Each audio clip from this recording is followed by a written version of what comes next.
We've all probably seen the Great Wall of Ice that protects Westeros from the dangers of the North. But do you know its history?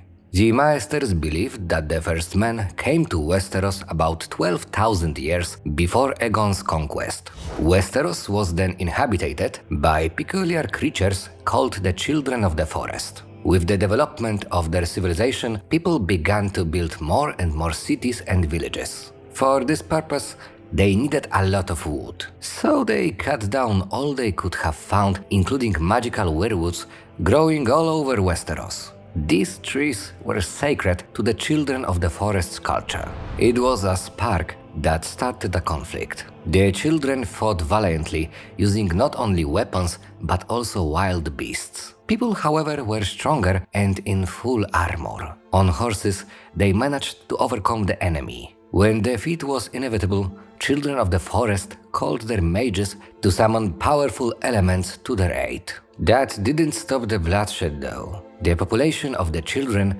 decreased dramatically. In the end, the parties of this conflict agreed to sign a treaty that allowed them to coexist. Over time, people abandoned the confessions brought from Essos and accepted the faith of the children. Around 8,000 years before Aegon's conquest, a long and harsh winter began. There was a long night, lasting an entire generation, which meant no sun at all for many, many years. In the night, demonic creatures of unknown nature appeared.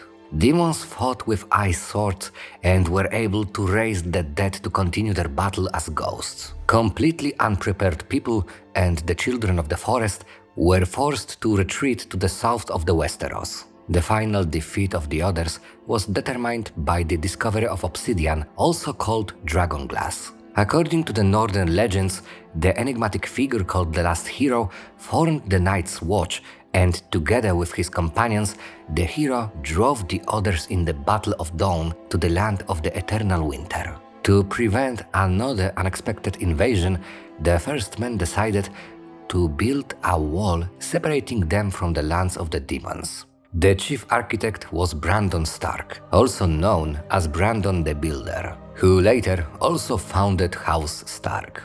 Children of the Forest and giants helped men construct the wall. It was made of a mixture of ice, stone, and ground. The structure was also supposedly supported by ancient and strong spells.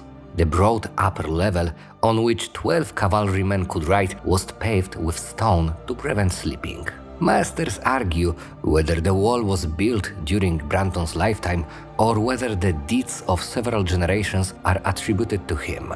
The wall stretches for nearly 500 kilometers along the entire continent and on average reaches the height of 200 meters. However, its height varies depending on the terrain. For example, the highest known point is considered to be Greyguard Castle, where the wall is nearly 300 meters high. Speaking of castles, along the entire wall there were initially 19 of them, and in the old days they all served as Night's Watch posts. This organization consists mainly of criminals who preferred to go to forced life service on the wall rather than suffer the consequences of their actions. During the Song of Ice and Fire, only 3 outposts remained active: Castle Black, Shadow Tower, and the Eastern Stronghold by the Sea.